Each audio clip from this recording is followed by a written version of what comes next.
ಓಂ ಶಾಂತಿ. ಎಲ್ರಿಗೂ ನಮಸ್ಕಾರ.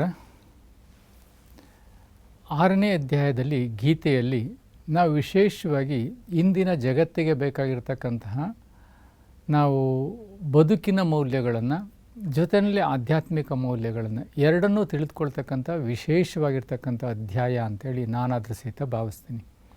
ಯಾತಕ್ಕೆ ಅಂತ ಹೇಳಿದರೆ ಇದರಲ್ಲಿ ವಿಶೇಷವಾಗಿ self transformation is world transformation ಅಂತ, ಅಂದರೆ ಸ್ವಯಂ ಪರಿವರ್ತನೆಯೇ ವಿಶ್ವ ಪರಿವರ್ತನೆಗೆ ನಾಂದಿ ಅಂತೇಳಿ ಕರೀಲಾಗ್ತದೆ. ಅಂದರೆ ಉದ್ಧಾರೇನ ಆತ್ಮಾನಾಂ ಅಂಥೇಳಿ ಆ ಶ್ಲೋಕ ನಮಗೇನು ತಿಳಿಸ್ಕೊಡ್ತದೆ ಅಂದರೆ, ನಮ್ಮ ಉದ್ಧಾರಕ್ಕೆ ಅಥವಾ ನಮ್ಮ ಶ್ರೇಷ್ಠತೆಗೆ, ನಮ್ಮ ಅವನತಿಗೆ ನಾನೇ ಕಾರಣ ಅಂತ ಹೇಳ್ಬಿಟ್ಟು, ಆತ್ಮನೇ ಆತ್ಮನಿಗೆ ಶತ್ರು, ಆತ್ಮನೇ ಆತ್ಮನಿಗೆ ಮಿತ್ರ ಅಂತೇಳಿ ಕರೀಲಾಗ್ತದೆ. ಇದರ ಅರ್ಥ ಏನಂತ ಹೇಳಿದರೆ, ನನ್ನ ಬದುಕಿನಲ್ಲಿ ನಾವೆಲ್ಲರೂ ಏನು ತಿಳ್ಕೊಳ್ತೀವಿ ಅಂದರೆ ನನ್ನ ಹಣೆ ಬರ ಅಂತ ತಿಳ್ಕೊಳ್ತೀವಿ, ಅಥವಾ ನಾವು ಮಾಡಿದ ನನಗೆ ಈಗಾಗಲೇ ನನ್ನಲ್ಲಿ ಏನು ಬದುಕಿನಲ್ಲಿ ಬರೆದಿದ್ದಾನೆ ಬ್ರಹ್ಮ, ಅದೇ ನನ್ನ ಅಂತಿಮ ಅಂತೇಳಿ ತಿಳ್ಕೊಳ್ತೀವಿ.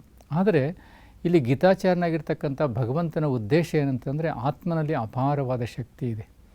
ಆದರೆ ಈ ನನ್ನ ಅವನತಿಗೆ ಮತ್ತು ನನ್ನ ಶ್ರೇಷ್ಠತೆಗೆ ನನ್ನ ಸಂಕಲ್ಪಗಳೇ ಕಾರಣ. ಅದರಲ್ಲಿ ನಾನು ಆತ್ಮವಿಶ್ವಾಸದಿಂದ ಕೂಡಿದ್ದು, ನಾನು ಸಕಾರಾತ್ಮಕವಾಗಿರ್ತಕ್ಕಂಥ ಶ್ರೇಷ್ಠವಾಗಿರ್ತಕ್ಕಂಥ ಭಾವನೆಗಳನ್ನು ಹೊಂದಿದ್ದು, ನನ್ನ ಸ್ವಮಾನಗಳನ್ನು ನಾನು ಶ್ರೇಷ್ಠ ಆತ್ಮನಿದ್ದೀನಿ, ನಾನು ವಿಜಯಶಾಲಿ ಆತ್ಮನಿದ್ದೀನಿ, ಹಾಗೆಯೇ ನನ್ನಲ್ಲಿ ಅಪಾರವಾಗಿರ್ತಕ್ಕಂಥ ಜ್ಞಾನ, ಶಕ್ತಿ, ಅನುಭವಗಳ ಗಣಿಯೇ ಇದೆ, ನನ್ನಲ್ಲಿ ಎಲ್ಲವೂ ಕೌಶಲ್ಯ ಇದೆ ಅಂತ ಹೇಳಿ ನಾನು ತಿಳ್ಕೊಂಡಾಗ, ನನಗೊಂದು ಆತ್ಮವಿಶ್ವಾಸ ಇದ್ದಾಗ ಮತ್ತು ನಾನು ಗುರಿಯನ್ನು ಪಡ್ಕೊಂಡಿದ್ದಾಗ, ನನಗೊಂದು ದಿಗ್ದರ್ಶನ ಇದ್ದಾಗ, ನನಗೊಂದು ಪ್ಲ್ಯಾನ್ ಇದ್ದಾಗ ನಾನು ಯಶಸ್ಸನ್ನು ಸಾಧಿಸ್ತೀನಿ. ಇಲ್ಲಪ್ಪ ನನ್ನ ಬಗ್ಗೆ ನನ್ನ ವಿಧಿ ಬರಹ, ಹಣೆ ಬರಹ, ಗ್ರಾಚಾರ ಅಥವಾ ನನ್ನ ದುರ್ಬಲತೆಗಳ ಬಗ್ಗೆ ನನ್ನ ಕೈಲಿ ಆಗೋದಿಲ್ಲ, ಅಥವಾ ನನಗೆ ಶಾರೀರಿಕ ಶಕ್ತಿ ಇಲ್ಲ, ನಾನು ಓದಿಲ್ಲ, ಬುದ್ಧಿವಂತನಲ್ಲ, ಅಥವಾ ಕೆಲವರೆಲ್ಲ ಹೇಳ್ತಿರ್ತಾರೆ ಆ ಎಲ್ಲ ನೆಗೆಟಿವ್ಸನ್ನು, ಅಂದರೆ ನಾನು ಉದ್ಧಾರ ಆಗೋದಿಲ್ಲ, ಹೀಗೆ ಹಲವಾರು ರೀತಿಯಾಗಿರ್ತಕ್ಕಂಥ negative consciousness and failure consciousness ಅಂತೇಳಿ ಕರಿತೀವಿ. ಅಂದರೆ ನನ್ನ ದುರ್ಬಲತೆಗಳನ್ನು ನಾನು ನೆಗೆಟಿವ್ ಕಾನ್ಷಿಯಸ್ನಲ್ಲಿ ಬರ್ತೀನಿ. ಅಂದರೆ ನನ್ನನ್ನು ನಾನು ಕೀಳಿರ ಮೇಲೆ ನೋಡ್ತಕ್ಕಂಥ ಭಾವನೆಗಳನ್ನು ಇನ್ಫೀರಿಯಾರಿಟಿ ಕಾಂಪ್ಲೆಕ್ಸ್ ಅಂತೇಳಿ ಕರಿತೀವಿ. ಆ ಇನ್ಫೀರಿಯಾರಿಟಿ ಕಾಂಪ್ಲೆಕ್ಸ್ನಲ್ಲಿ ಬರ್ತೀವಿ. ಆಗ ಆತ್ಮನು ಅದಕ್ಕೆ ಬೇಕಾಗಿರ್ತಕ್ಕಂತಹ ನನ್ನ ಬದುಕನ್ನು ಅದು ಸೃಷ್ಟಿ ಮಾಡ್ತಾ ಹೋಗ್ತದೆ. ನಾನು ನೆಗೆಟಿವ್ ಆಗಿ ಯೋಚನೆ ಮಾಡಿದರೆ ನೆಗೆಟಿವ್ ಆಗಿ ನನ್ನ ಬದುಕನ್ನು ಸೃಷ್ಟಿಯಾಗ್ತದೆ. ಇಲ್ಲಪ್ಪ ನಾನು ಪಾಸಿಟಿವ್ ಆಗಿ ಸೃಷ್ಟಿ ಮಾಡ್ಕೊಳ್ತೀನಿ ಅಂತಂದರೆ, ನಾನು ಶ್ರೇಷ್ಠ ಸಂಕಲ್ಪಗಳನ್ನು, ಶುಭ ಸಂಕಲ್ಪಗಳನ್ನು, ಅಥವಾ ನನ್ನ ಬಗ್ಗೆ ಇರತಕ್ಕಂಥ ಸಮರ್ಥ ಮತ್ತು ಆತ್ಮವಿಶ್ವಾಸದಿಂದ ಕೂಡಿರ್ತಕ್ಕಂಥ ಶಕ್ತಿಶಾಲಿ ಸಂಕಲ್ಪಗಳನ್ನು ಮಾಡಿಕೊಂಡಾಗ ಆಗ ನನ್ನ ಬದುಕು ಹಾಗೆ ರೂಪುಗೊಳ್ತದೆ. ಹಾಗಾಗಿ ನಮ್ಮ ಬಗ್ಗೆ ನಾವೆಂದೂ ನಂಬಿಕೆಯನ್ನು ಕಳೆದುಕೊಳ್ಬಾರ್ದು.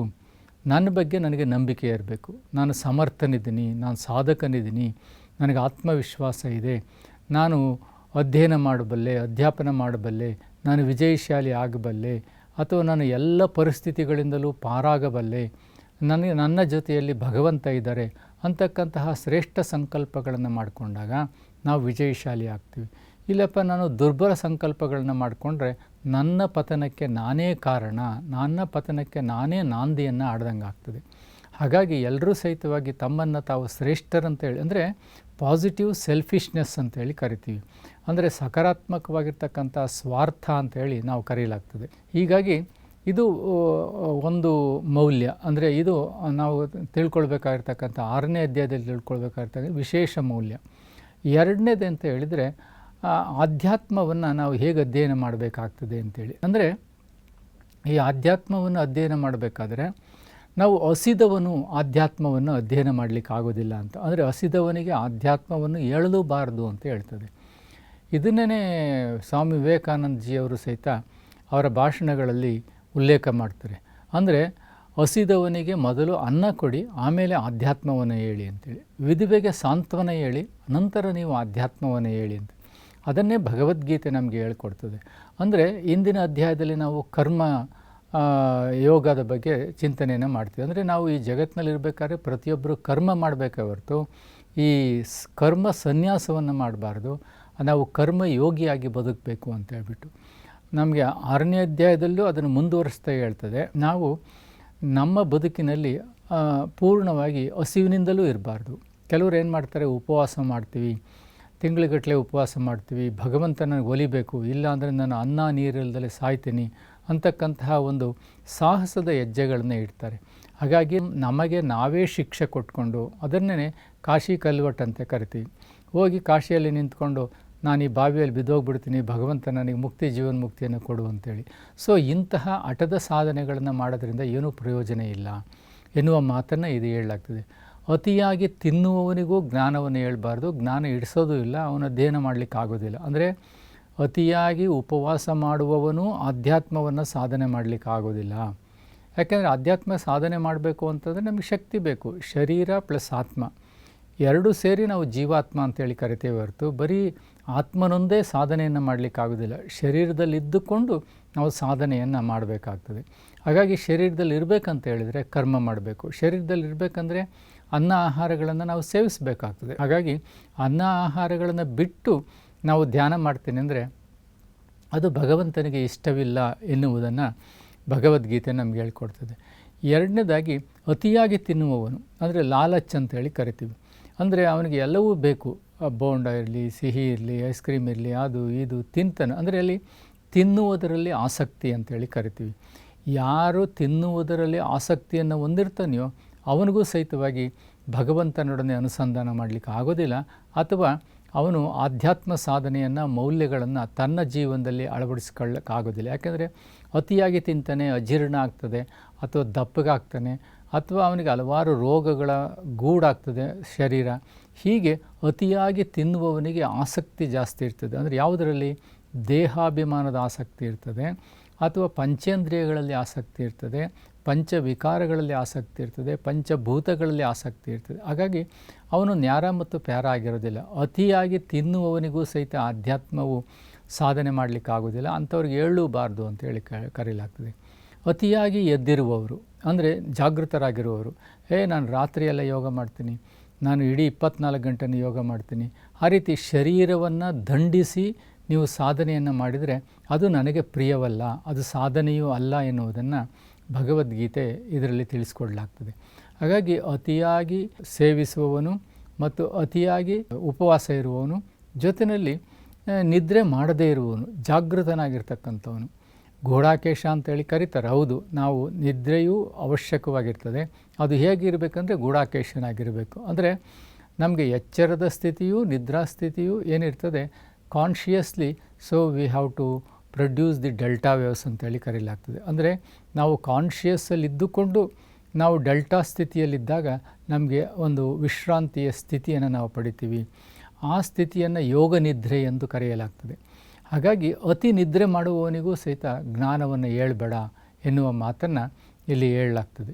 ಹೀಗಾಗಿ ಭಗವದ್ಗೀತೆ ನಮಗೆ ಏನನ್ನು ತಿಳಿಸ್ಕೊಡ್ತದೆ ಅಂತ ಹೇಳಿದರೆ, ಒಂದು ಆಹಾರದ ಕ್ರಮವನ್ನು ತಿಳಿಸ್ಕೊಡ್ತದೆ.